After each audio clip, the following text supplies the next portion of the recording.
once dismissed as nonsense, superstition, and fantasy. But then archaeology and science spoke up. Not so baseless after all.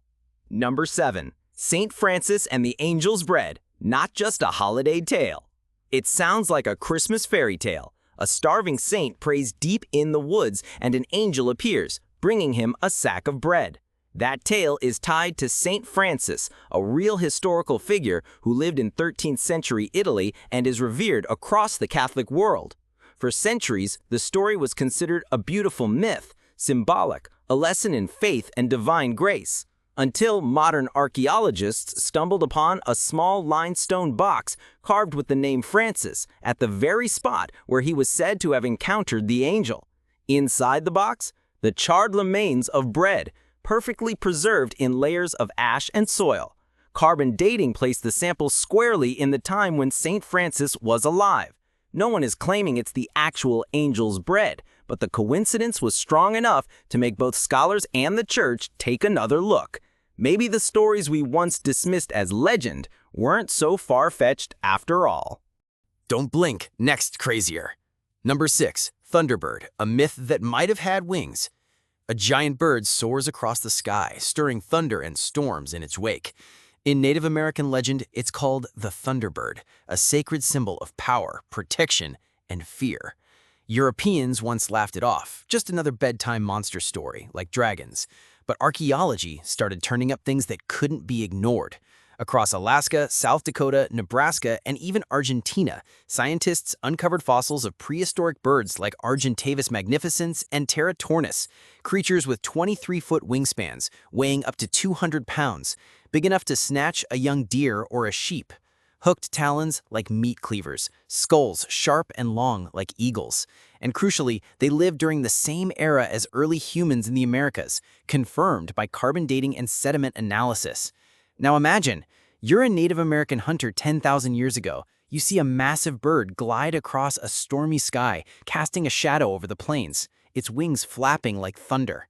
How would you describe it?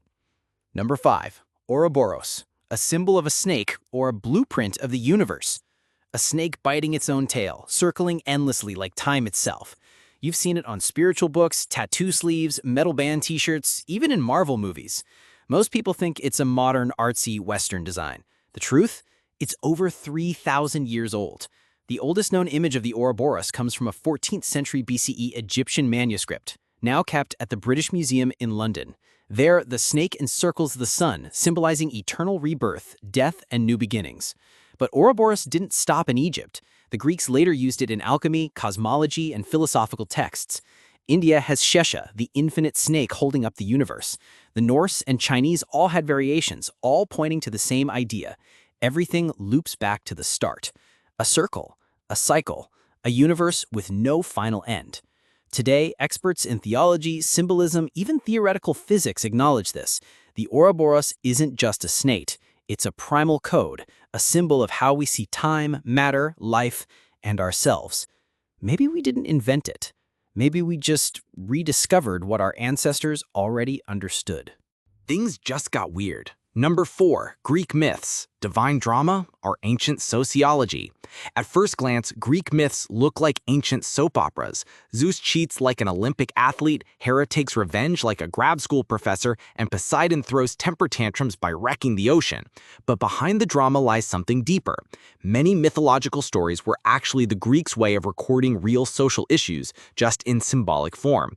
Take the myth of the Minotaur and the Labyrinth. Long thought to be fiction until archaeologists uncovered the palace of Crete on Crete. Over 1,300 rooms, maze-like halls, and murals showing bull rituals. The labyrinth existed, and the beast, likely a symbol of human sacrifice to the gods. Or the Temple of Apollo at Delphi, famous for divine prophecies. Turns out the temple sits right atop a geological fault that leaks ethylene gas, a natural hallucinogen. Did the oracle hear the gods? Maybe, but chemistry played a role. Even legal texts like the Gorton Code described marriage and female property rights, eerily echoing the myth of Demeter losing her daughter to Hades. So no, mythology wasn't just stories. It was truth, told in a language people could remember. Myth.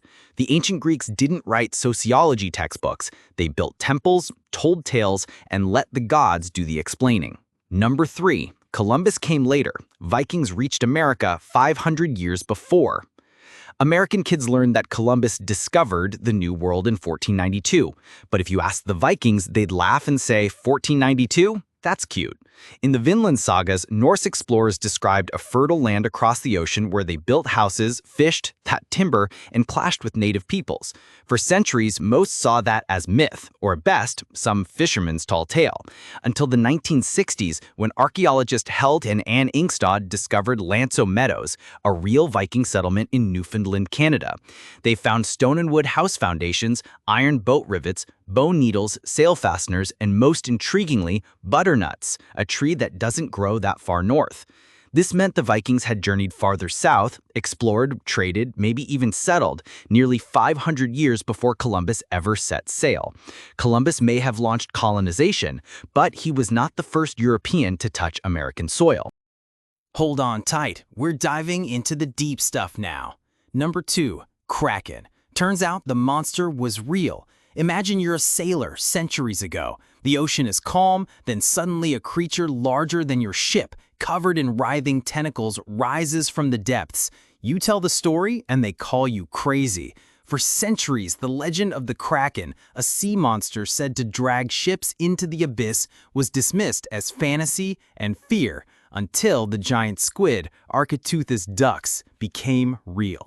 In 2004, Japanese scientists photographed an 8-meter-long squid hunting at 900 meters deep. In 2006, they filmed one alive in its natural habitat.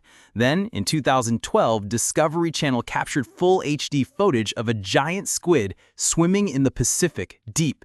These creatures have dinner plate-sized eyes, tentacles as long as buses, and they battle sperm whales. In other words, terrifying enough to spook an entire 17th century crew. Sure, they might not sink ships like in the movies, but clearly the myth came from something real. Number 1. Viking sunstones, the Stone Age's GPS. Sounds far-fetched, Vikings navigating open seas without the sun or stars, but they weren't guessing. They had tools. The tale of the Viking sunstone was long dismissed as myth, but in 2013, archaeologists found a calcite crystal known for polarizing light on a 16th century shipwreck near Alderney. Here's why it matters. Polarized light still exists even when it's cloudy or near sunset. By rotating the crystal, you get 2 beams of light. When they align, you found the sun's position even if it's invisible. A 2011 paper in Proceedings of the Royal Society A showed this method could give navigational accuracy within 5 degrees, enough to cross the North Atlantic in a wooden boat. And it wasn't just the Vikings. Other Arctic cultures like the Inuit and Sami also used polarized light tools for navigation. So while we think ancient sailors trusted their gut, the Vikings were basically quantum physicists with axes. Thanks for sticking around till the end. If you found this fascinating, don't forget to comment and subscribe. There are so many